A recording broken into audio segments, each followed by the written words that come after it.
And hello and welcome again to another session of Talks Within the Nine-Sided Circle, brought to you from beautiful downtown planet Earth, the garden spot of the galaxy, where every meal is a feast, every day is a holiday.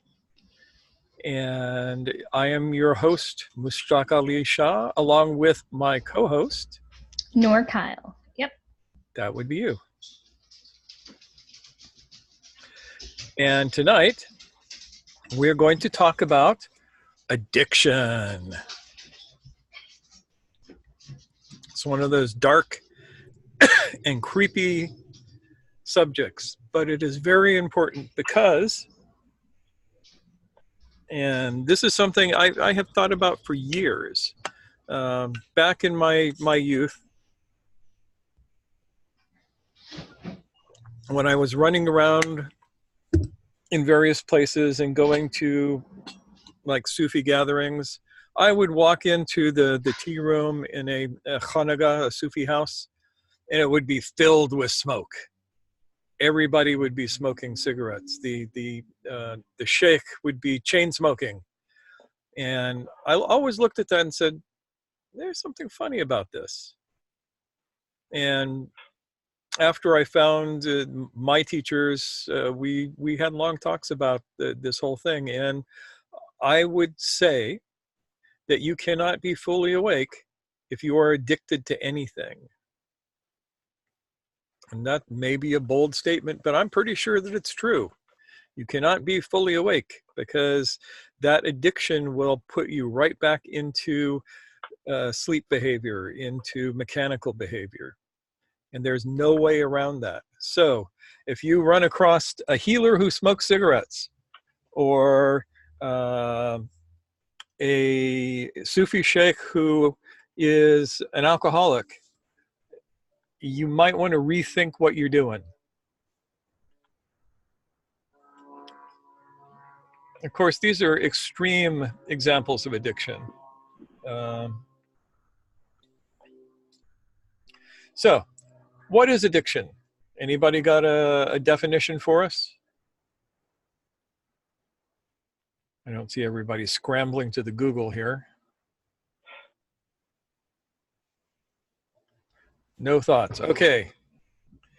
I will fake it then. An addiction is a set of behaviors that have become hardwired into your brain that are reinforced through neurochemicals or substances that mimic neurochemicals.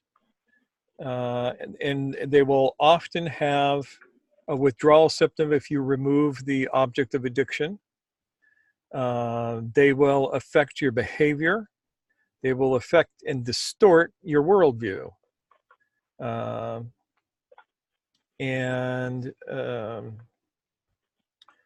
They will change the way your brain works, and it will mess with your judgment, your decision making, your learning, your memory, and your behavior. So it's something that's fairly serious. So what can you be addicted to?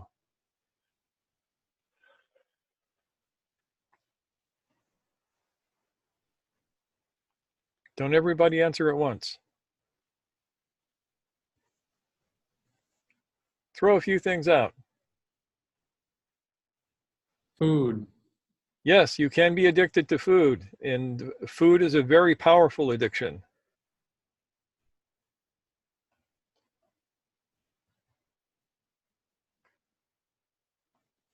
There's the obvious one, opiates, tobacco,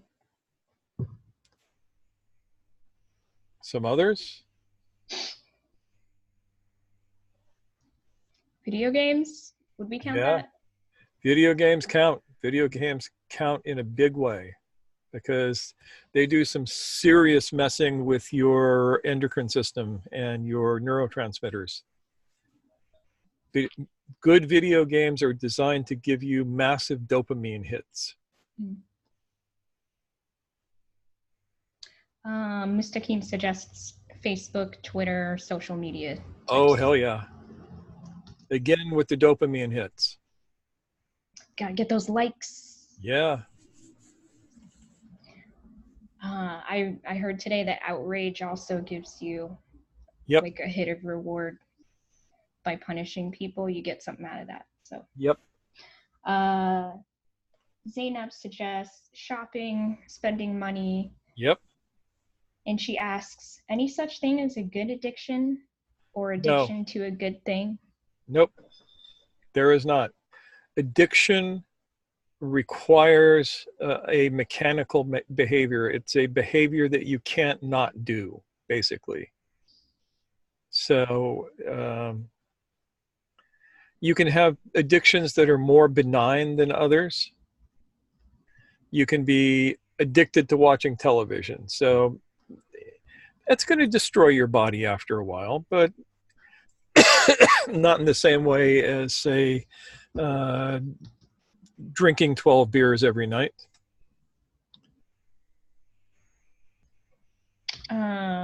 So the second part of that question, which I'm not sure you caught, can you be addicted to a good thing? I guess that would be yes. If you're addicted, it's not a good thing. Yeah. Yeah. So. And Funny had sex, intimacy. Oh, yes. Yep. And Cherie suggests that any irresistible behavior that impairs full awareness. Yep. So, in my life, I have had a couple of addictions. The one that taught me the most about it was cigarettes. I learned to smoke when I was very young, back when 4 out of 5 doctors recommended Camel cigarettes, and everybody thought that smoking was good for you. I kid you not. Yeah. Yeah, that was the thing. You saw that on TV commercials, and I learned to roll cigarettes when I was 10 because my grandfather, my father's father, had arthritis in his hands, and it was hard for him to roll cigarettes. So he taught me how to roll a cigarette. And to this day, I can roll a cigarette that looks like it came out of a machine because I had so much practice when I had a lot of neuroplasticity. As you can imagine, in 1967 in Haight-Ashbury, this made me very popular. Rolling other things. Rolling other things, yes. Yep. So, one of the things that I noticed when I all of a sudden you started learning that cigarettes were really bad for you and they were killing you and you should quit. And then you discover you can't quit. And it's not just the physical craving. The physical craving is interesting because, and I did a lot of phenomenology on this, looking at what exactly the experience was.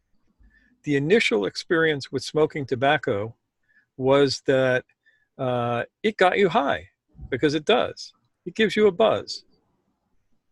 But very, very quickly, your body becomes addicted to it, and it develops a tolerance for the nicotine.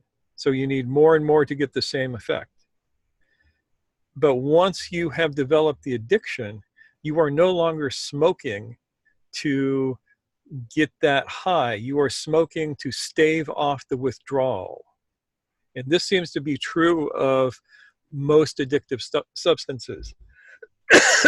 The sensation of withdrawal is your cue to do whatever the addiction is, not the desire to get high. And when I was working in neuropsych units, I had a chance to talk to a lot of junkies, a lot of people who were addicted to barbiturates and amphetamines and every kind of substance that you can think of that was addictive. And that's what they told me, almost to a person, is that the reason that they kept using is because they didn't want to experience the withdrawal. So rather than using the substance to alter your state to get high, you use the substance to prevent the withdrawal so you can stay normal. And that's a very insidious cycle. As with alcohol, isn't that the one where it can kill you if you don't? Oh, yeah. Yeah. Yeah. Alcohol withdrawal is mean. It's probably, physically, I think it's maybe worse than heroin. Though, interestingly, physiologically and psychologically, tobacco withdrawal is worse than heroin, from what I can tell. Part of that is the social realities of the two. Because heroin you have to work to get, tobacco you can go into any store and pick it up. Or bum a cigarette from your friend. Sugar. Sugar is another one, yes. Yeah. So, intimacy, sex. There are people who are sex addicts. They get the dopamine hit off of having sex, and they have to have that dopamine hit to be happy. But more interestingly, at least to me, is you have people who are relationship addicts. When you first, quote, fall in love, your brain starts releasing chemicals that look a whole hell of a lot like cocaine. And you get a real buzz off of being in love, being with this other person. And this will last from 6 to 18 months, at which point your brain can't take it anymore. The dopamine receptors are burning out and they just turn off. And it's an interesting experience when that happens. And I remember the first time I observed this was I had been dating this girl for about 6 months. And I woke up one day and said, what the hell am I doing with this girl? I don't even like her. And it was like this, it was a shock to me because the day before she was like, ah. Oh. You felt that way towards her. I felt that way towards her. Yeah. And then the next day it was like gone. And it was, and it made me realize that the feeling had nothing to do with the content of our relationship. She was actually kind of shallow and vapid. And I didn't notice that because I was hooked on the chemical releases that I was getting. And it made me really, and I now, when I do like counseling with people and they enter a relationship, I usually try and extract a promise that they won't do anything extreme for 6 months. Because I want that to wear off before you make any life-changing decisions. And when that wears off, that's when you know whether or not you want to be with this person.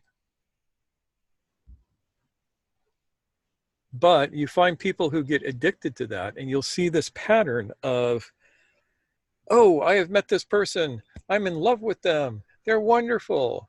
Oh, I dumped that person because they bother me. And now I've met this other person and I'm in love with them and they're wonderful.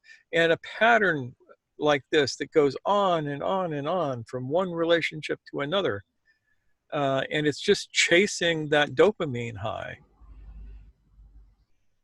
Dopamine is one of the big neurotransmitters in addiction.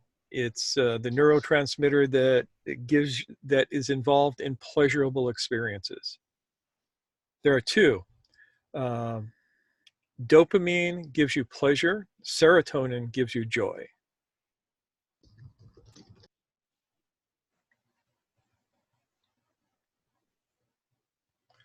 And they're very different responses. And we get a lot of the first and not too much of the second, because serotonin is a harder neurotransmitter to evoke.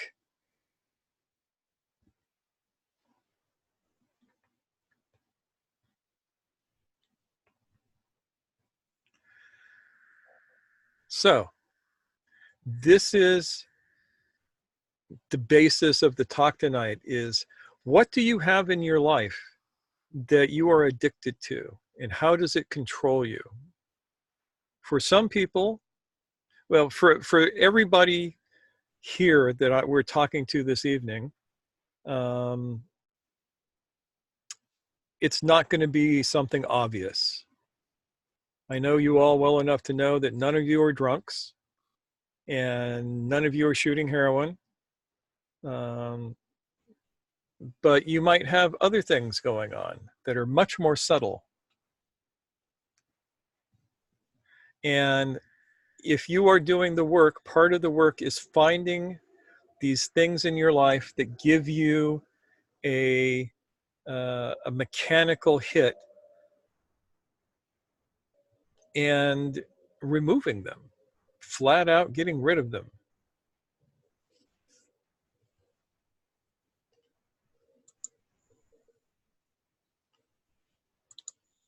Oh, another good one, exercise.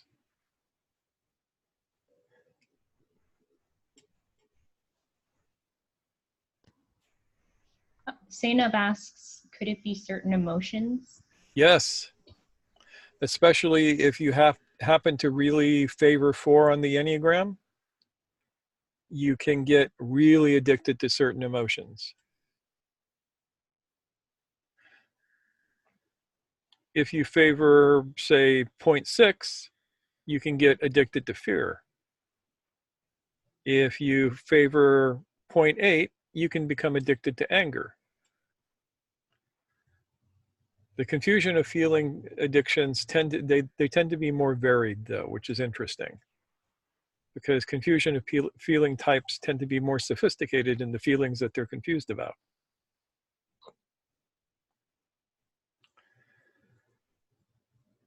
So, where are your addictions? When you find them, what do you do with them?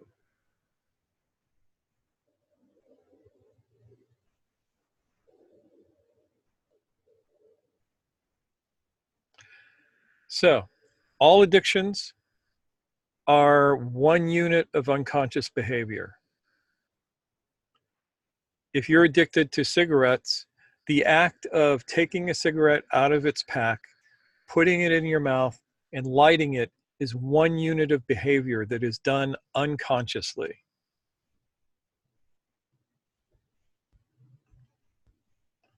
And you can see that in people who are really addicted to cigarettes, because I have seen people light a cigarette, take a couple of drags off of it, put it down in an ashtray, not think about it, and before you know, they're lighting another cigarette and they haven't finished the first one. Because that behavior sets off the dopamine chain in their brain, sets off the cascade.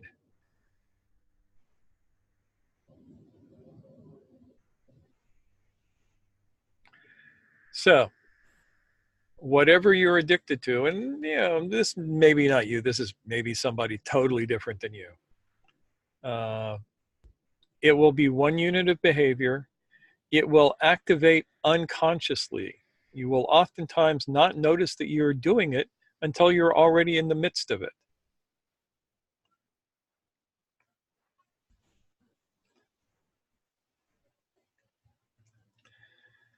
And in order to break it, you have to be awake to the initiating stimulus.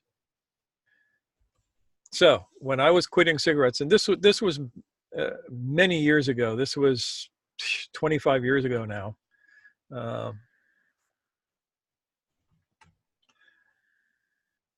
When I was quitting, I developed a strategy of paying attention to when I felt the desire for a cigarette. And then rather than letting the mechanical behavior of grabbing a cigarette and lighting it, I would stop and pay attention to the feeling. Not thinking about it, just being aware of the feeling and describing the feeling to myself in very sensory-based terms.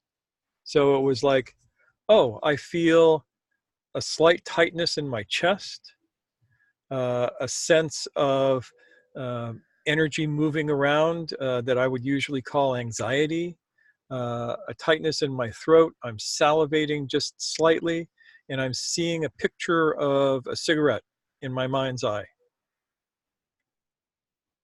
And then I would just hold those as the sensory stimulus, and I would do my breathing practice. And I noticed that when I did that, the desire for the cigarette dissipated within moments. Because if you don't start the chain reaction, it can't pick up enough energy to carry through. It can't force you to do what it's doing. Now, 3 days of that, and I had some pretty physically uncomfortable sensations going on, because tobacco is a physical addiction. It doesn't matter what the damn tobacco companies say. Nicotine is horribly addicting, and there is a physical withdrawal for it. But by being very much by doing self-witnessing of the experience of withdrawing from nicotine, I was able to short circuit the mechanical behaviors. And I found that this process works more or less well for just about any addiction. Harder with some than others, depending on the severity of the physical withdrawals.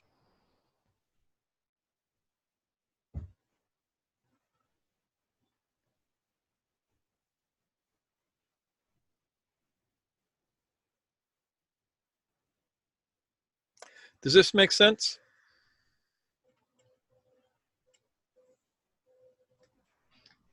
Yeah, it makes sense. I'm just thinking, let's say, with the example of a addiction to sweet things, which I think most people can relate to. How about that? Let's talk about the process of that. Okay. That would be my other addiction. And, you know, I ended up paying for that. This is where, you know, sugar is an addictive substance. And sugar is a neurotoxin. And it's a hemiotoxin. And that's, let's elaborate on what that means. Okay, it's poisonous to your nerves, and it's poisonous to your liver. I think is it a hepatotoxin? That's liver. The word? Yeah. Yeah, hepatotoxin, yes. And, you know, the poison is in the dosage, as my buddy Vince says. Vince is my old roommate, and he is a professional chemist. And that was one of his favorite sayings, is the poison's in the dosage. So a little sugar won't hurt you. A lot of sugar will hurt you a lot. And sugar is demonstrably addictive. And sugar produces the dopamine rush. And you can go on the interwebs and look up SMRIs of people doing cocaine and people doing sugar. And the brain activity is almost identical between the two. So I had to break my addiction to sugar or die. Slowly, painfully, horribly, which I wasn't really into. And so I used this same technique. And I found that it worked wonderfully. I would notice when I was craving something sweet. And, you know, I would perform the same self-witnessing on it. And, you know, over time, I cut my addiction to sweets. I still eat the occasional sweet, though most of the time it's not sugar. Thank God for stevia.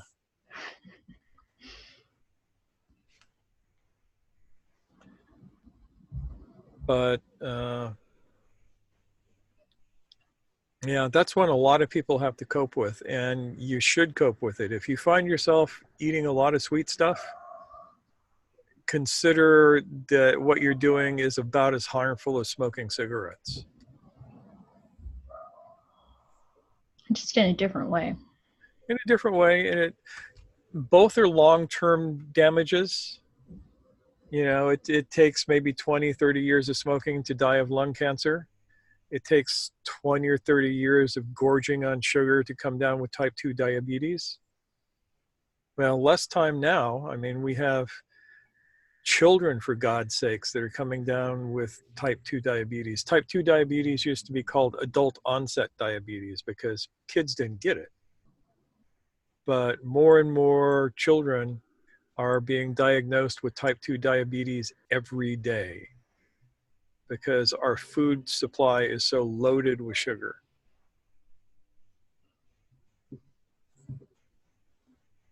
So would you say that's specifically sugar and not fat?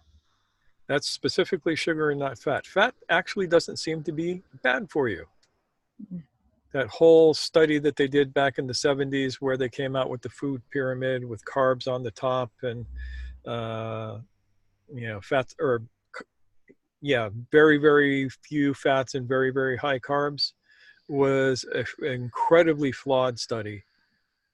And it has been debunked multiple times. The combination of sugar and fat is not so good. Yeah. And this is unfortunate because the way you get addicted to modern foods is a combination of sugar, fat, and salt in the right proportions, and it makes food highly addictive. And every manufacturer of food in the modern world knows about this.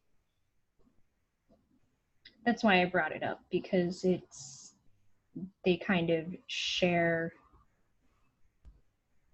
they collaborate, and that's how you get addicted to these things.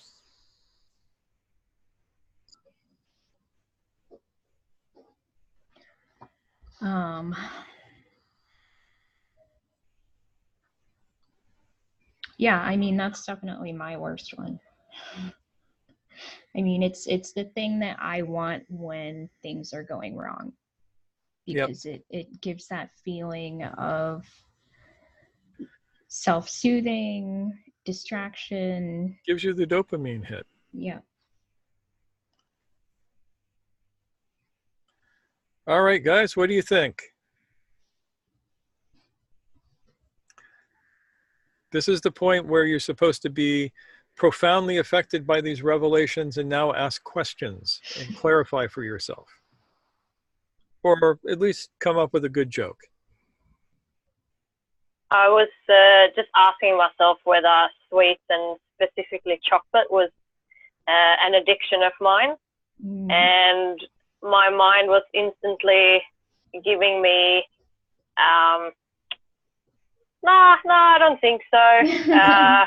This sort of like struggle, or there's another word that I want to describe it with, but I can't remember the word. But yeah, this obvious thing of like, yep, I probably do have an addiction to like chocolate.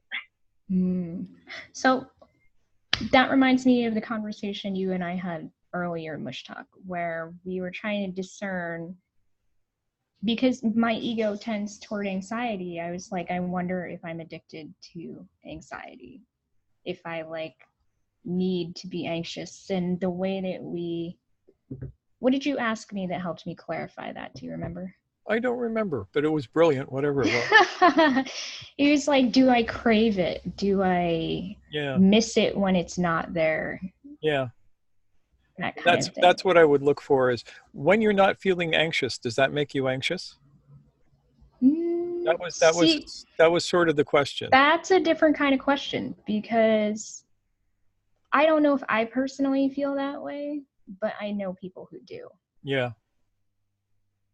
Yes. Yeah, there are people who get worried if they have nothing to feel anxious about. Yeah.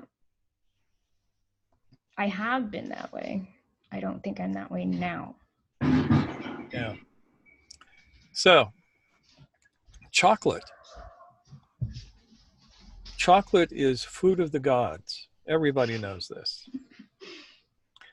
But mixing chocolate with sugar is dangerous. Chocolate contains 3 substances that are mind-altering, and those are caffeine, theanine, and theobromine. The combination of them produces an effect that's a little bit like being in love. I kid you not. See, it looks like Fanny is smiling there. And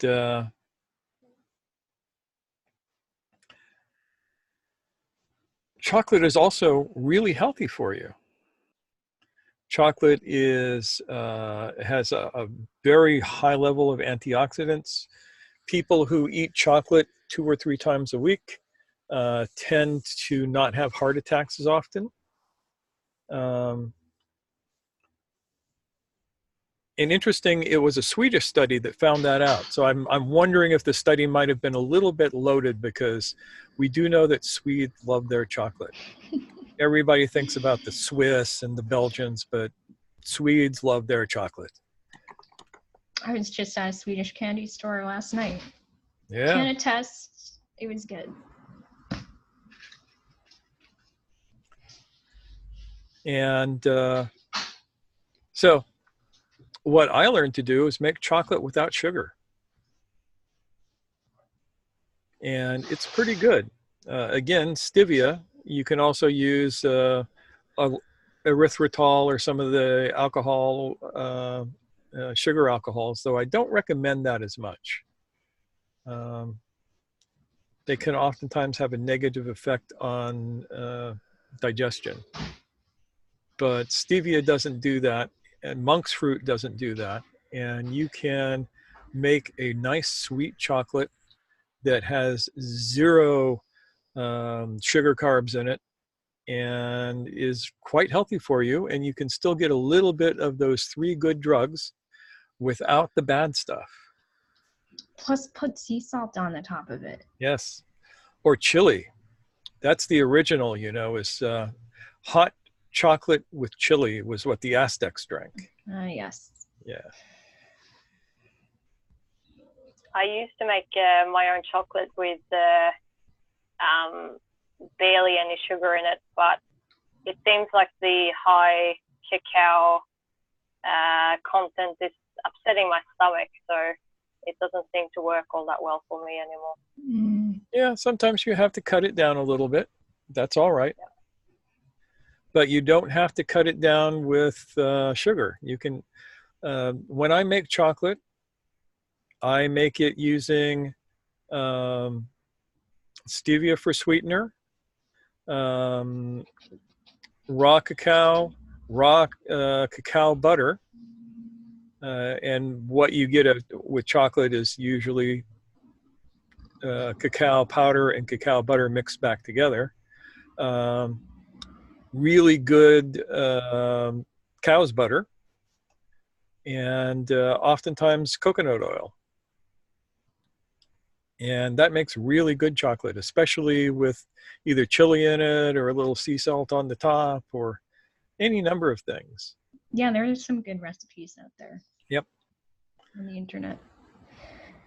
So another one, which I think is worth talking about, is maybe addiction to exercise. Yes, that is something that you see a lot. Yeah, because people are like, oh, it's a good thing. I should just, it feels good. I'm healthy.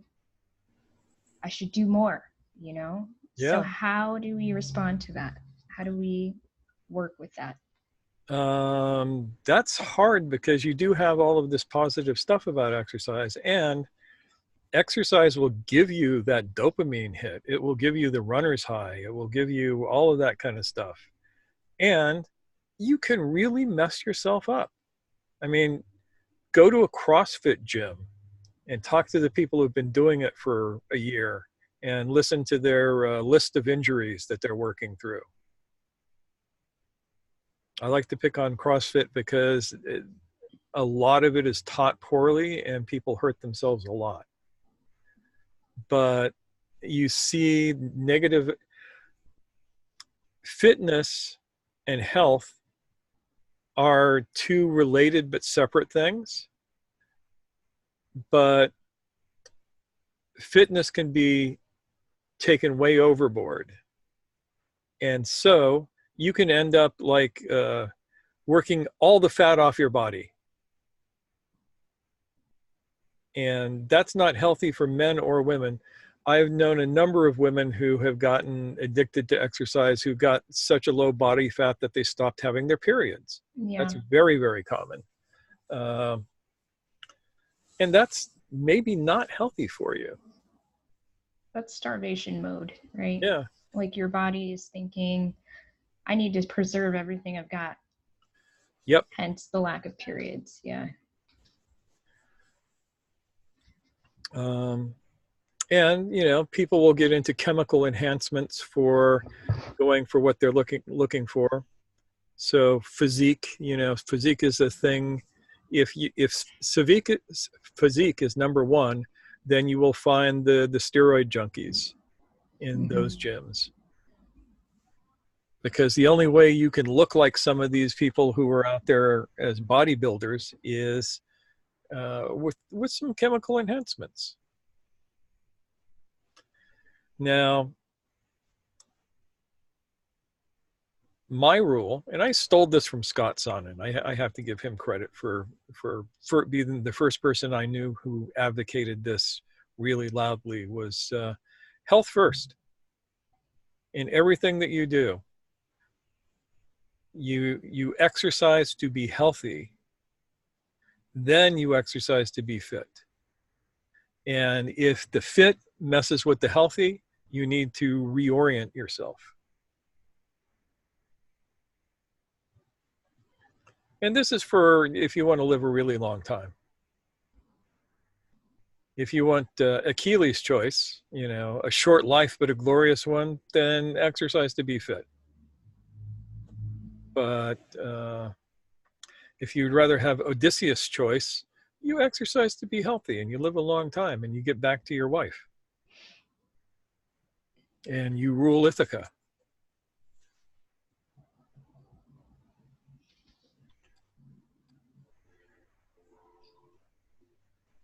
So, Cherie or Funny, do you have any thoughts on exercise addiction? Because both of you have probably seen it.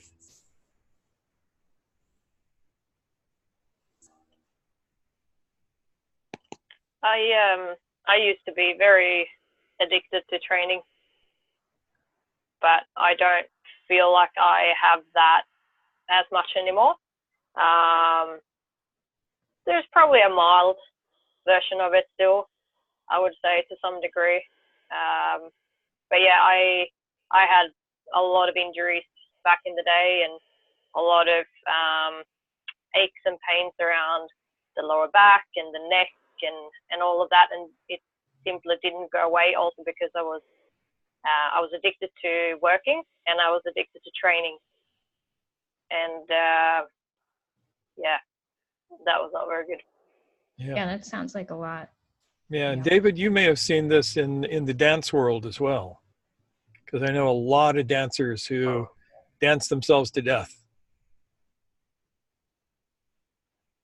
I think you muted yourself. There At you my go. former school, I knew this one very, very good dancer who was always very injured, but always gave good performances that would constantly aggravate the same injury because he always ramped back up too fast.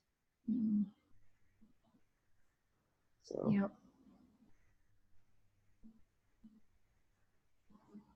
I know that the contact improv can be really addicting if you have enough money and time to go to all the different events. Yeah. Contact improv can be really addicting because it's designed to foster states of flow and give you that dopamine hit, Yeah. which is both the beauty of it and the danger of it at the same time. Mm,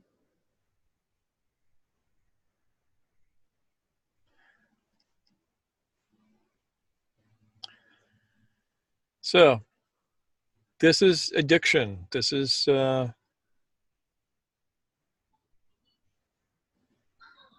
it's something that we all have to look at, and we all have to fight within ourselves Find the areas where you are mechanically inclined to repeat behaviors over and over again that are not good for you, and figure out a way to quit them. So let's turn to how these addictions, whatever they might be, impact our work process. Okay, so here you are, you're in a Sufi circle, right? And everybody is, let's say they're doing zikr, so they're all doing the chanting, having the chanting, chanting the names of God, and the sheikh is leading them, and he gets up and goes off into a corner while everybody's doing this and has a cigarette. Oh my goodness. Hey, I've seen this. I believe it. Oh God. Yeah. Or another group of Sufis where you go there and they don't smoke, but they're all overweight. Mm.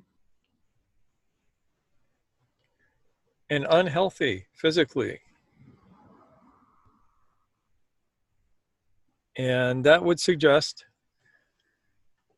an addictive behavior in there somewhere, probably an eating addiction. And that also suggests that if you have these things going on, either the tools that you've been given don't work, or you're not using them.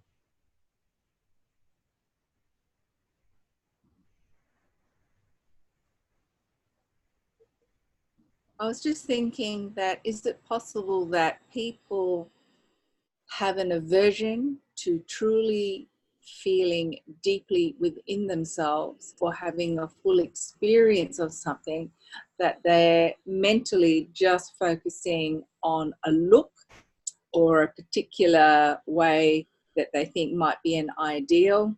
So they get the pleasure of looking like someone on Instagram or whatever, or the fitness thing that we see people trying to copy someone else, imitate. But pulling back to feeling, truly feeling, how do you really feel? How do you really see yourself? Because the addiction covers up a multitude of insecurities. Yes. And I think you're probably onto something there. We don't want to feel. We don't want to feel too deeply because it's so scary. Who is the real me? Who's the real I? Yep. Addiction is an excuse then I can't see the real me because I'm busy doing this. Yep. And I can make myself feel good.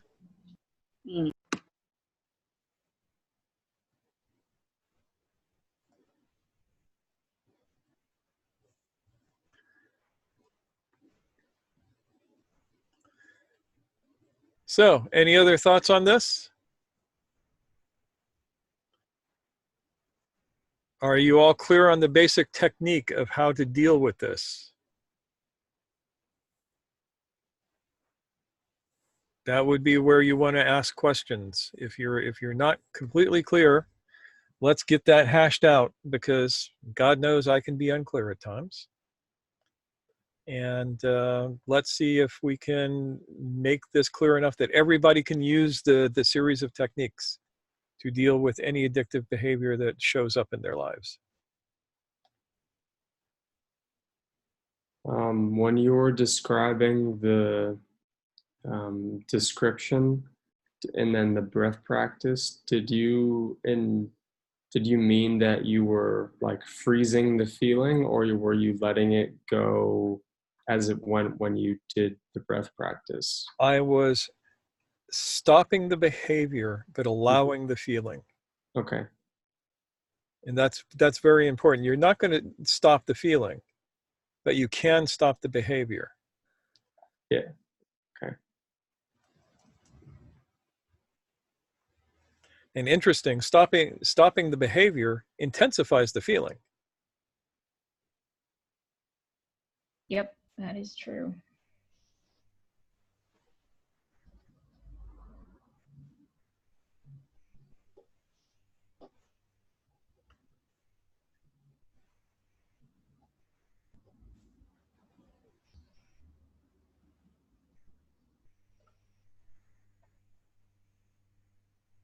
So that may be where support comes in. Support really does help. Mm-hmm. Yeah. I mean, we have seen this over and over and over again in, you know, the 12-step groups, for instance. They work in great part because they have a support system put together, both individually and as a group, where people give each other the attention and energy they need to control their addiction.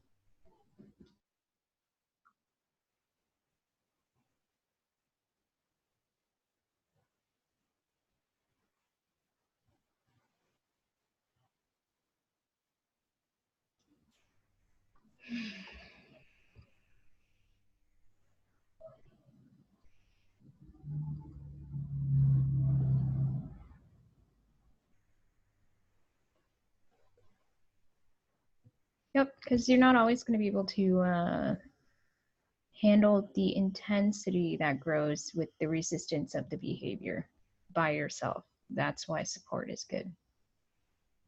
And it keeps you reminded of why you might want to stop the behavior in the first place. Yep. Because sometimes the going gets tough and you're like, why am I even doing this? I don't care that much. Yeah. Give me the chocolate. Give me the ice cream. Yeah.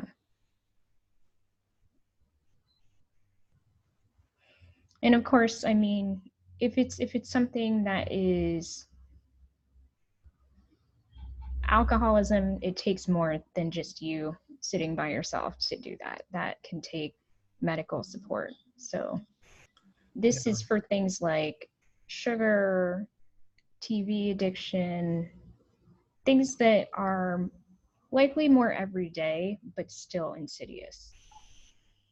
That still really get in the way of you achieving the goals that you'd like to be achieving instead of sitting on the couch watching TV or taking epic naps or, you know, things like that. Yeah, there are some addictions where, yeah, alcohol addiction is one, barbiturate addiction, amphetamine addiction. The withdrawal from those can kill you. Exactly my point. Yeah. Yeah. So having medical assistance is not a bad thing in those cases.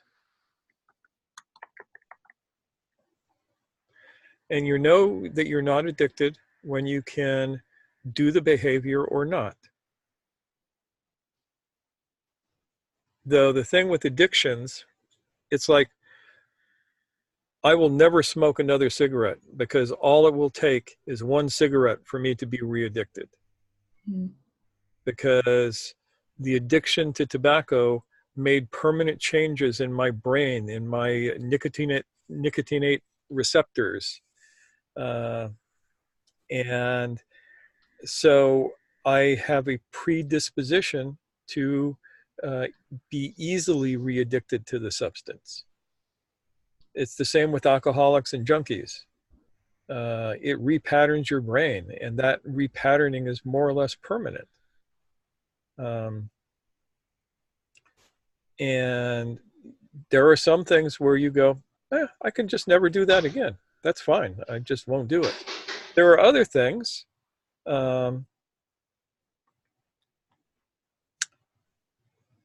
Coffee. I love coffee. Coffee can be physically addicting. So I never let myself drink enough coffee to be physically addicted to it. And I will periodically check by not drinking coffee for 2 or 3 days to see if I have, you know, the caffeine headaches and stuff like that. And if I do, then I just back off until I get to the point where I can drink coffee or not and not care. I can do the same thing with sugar now, but I usually don't because it's just so bad for me. But I don't have to like eat sugar. But for some things, once you're addicted to it, you can never do the behavior again. Alcohol, tobacco, opiates, amphetamines. They will all change your brain in such a way that you cannot ever re-stimulate those pathways without becoming re-addicted.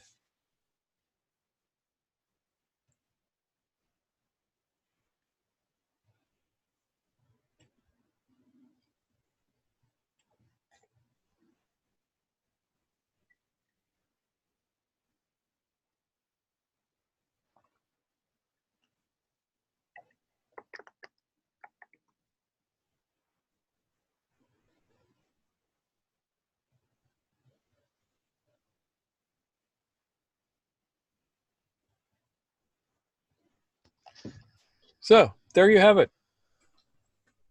Addiction and the work. You cannot be completely awake if you're addicted to anything.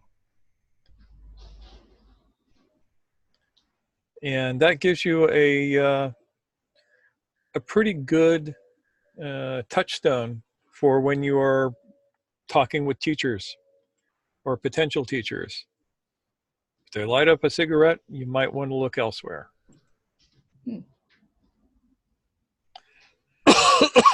This is going to piss off a lot of Sufis. Yeah, that was my thought just now. Yeah. All right. So we have a question from Mustaqim. He says, if we do the thing consciously, example, smoke cigarettes consciously, would that not be called an addiction? It depends on the physiological reaction that you have. Amongst Native Americans, back in the day, they would use tobacco and they weren't addicted to it because they only used it consciously. Which is to say, they aren't going to be smoking all day. They might smoke once a week. Yeah. And it was usually, smoking was associated with prayer. So in the Plains tribes, you have the sacred pipe, right? And there's a whole elaborate ceremony that you do to use the pipe. And so it's not something you can just, oh, I think I'll smoke a bowl.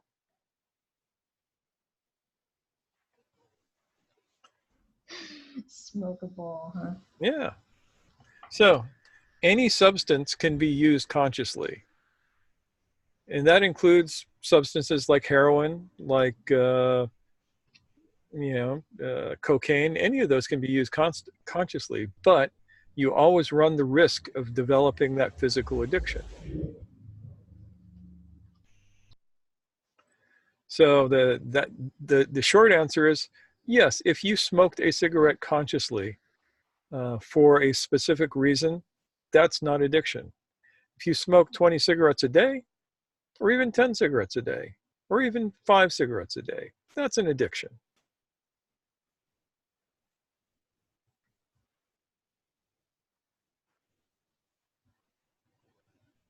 By consciously, do you mean you have a specific outcome in mind?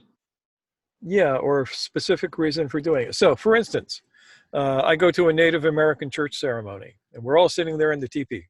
And the very first thing that happens is they pass around a bag with corn husks that have been cut into squares. And behind it comes a bag full of tobacco. And every person there rolls a cigarette. And then they pass around a stick that has a burning coal at the end of it that's been in the fire.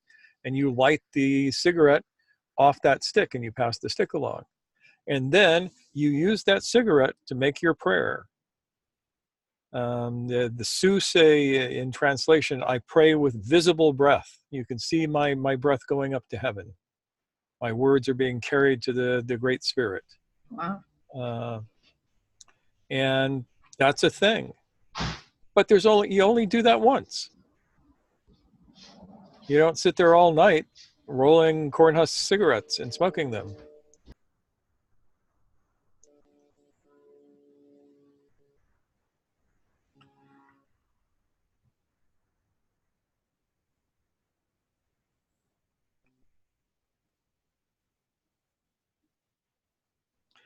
So that's the native theory about why people die of cancer from smoking is because they don't know how to use the tobacco correctly. I think that's fair. Yeah. Yeah.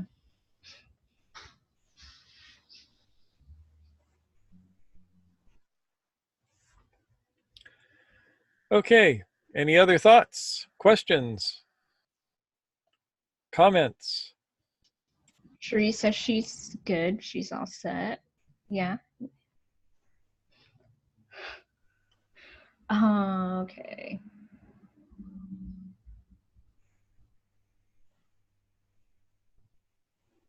What about you, Zainab? What's on your mind?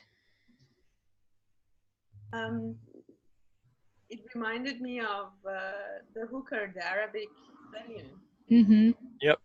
That we used to sit around and smoke around the fire. It felt more like a ritual or something to do together. That is tobacco as well, isn't it? Oh yeah. Yeah. Mm-hmm. And it'll get you kind of high. I mean, yeah, I have experience with that, but I mean, again, it is kind of ritualized. You're doing it with other people. Often it's in a public or social setting. And you don't do it every day. Yeah. Right, exactly. But you can definitely do too much and then you don't feel so good. Been there, done that. Yep. In a sitting, I mean, as opposed to repeat.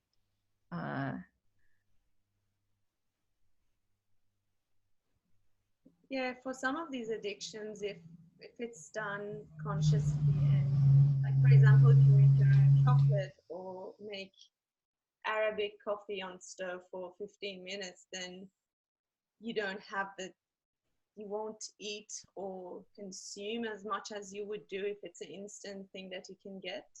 Yeah. That could. Yep. There's a reason that Arabic coffee is served in the little tiny cups.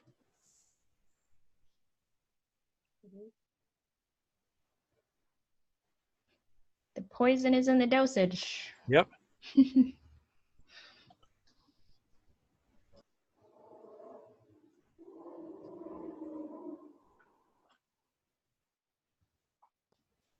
Thanks, Zainab. All right. Let us wrap it up for the evening then. And commercials. What do we got for commercials today? Yes, there is the upcoming Enneagram seminar, which everybody here is invited to. Should you want to come, there is no cost for it except for your commitment of time. Mm-hmm. It will probably be 6 weeks or maybe 8 weeks. Haven't decided yet, but not super, super duper long. Probably just 6 weeks. And 1 to 1.5 hours per session, probably. And it will really drill down into the mechanism of the Enneagram of process. The thing that I did with Steve is still really good, but it was more of a survey touching on many, many different things. And with this, I want to just focus in on how to use it. And by the end of this, you will be able to lay out Enneagrams of any process. That's my goal, is to get it so that you can just lay out that Enneagram for anything. And we have, I think, 3, maybe 4 people who have volunteered for this course. So there's still plenty of room. Yep. And once we have a full contingent, then we will vote on what day we can do this. And it can be any day of the week. And we will we'll figure out how it goes. So yeah, get in touch with either of us and claim your spot in that, because we'd be happy to have you. Yes. So there's that. There is the fact that you can, and I think you all do, actually, But a person could, if they wished, get in on our special for 6 hours of personal consultation on the work for half price with either myself or Nur Kyle. And you know, if that becomes something of interest to you, just private message us. Yep, And go ahead. we definitely still have room for more clients, or at least I do. Yes. Yeah, so. I do too. Yeah. And so, also, if you are watching this on YouTube and you've gotten this far, I didn't remind you in the beginning, so I will remind you now. Subscribe to us. We're nice people, and we will let you know when we do new talks. And there will be not just these weekly talks, but Noor and I are planning on a bunch of fun stuff in the near future. Yeah. Things are really rolling along at this point. We're a year in. Yeah. And it just gets more and more fun as we go. Yep. So, yeah, subscribe to us, hit that bell so that you know when we put something up new. And we will also tell you that the Secret Talk with Lady Noor this month is going to be on the Enneagram of Intelligence, the 9 kinds of intelligence and how to cultivate each one of them. Which, as far as I know, is a subject that has never been talked about before in English. Not in the Sufi way. I mean, there are other people who talk about types of intelligence, but we are going to look at it from a Sufi perspective, stealing a lot of material from Ibn al-Arabi. Our dude. Yeah. Yeah, we snatch his stuff when he ain't looking.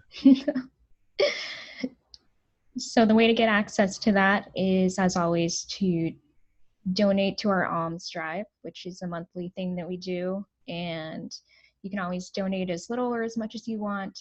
But that gives you access to the donation is between $1 and $1 million. Yes.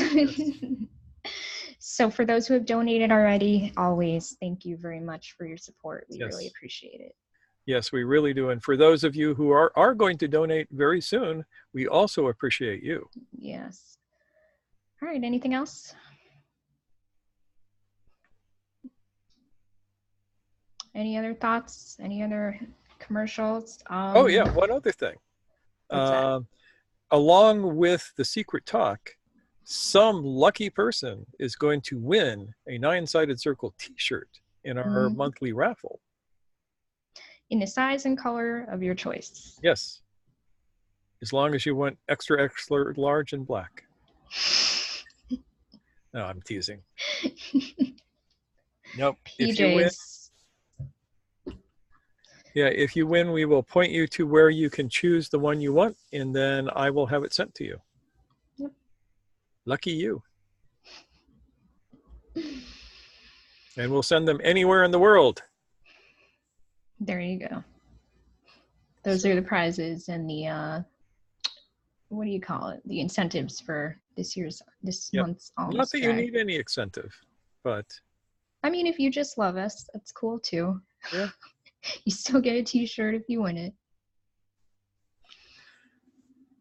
All right. So if there's no further thoughts or questions, I am going to stop the recording. And thank you all for being here, and we will hopefully see you all next week.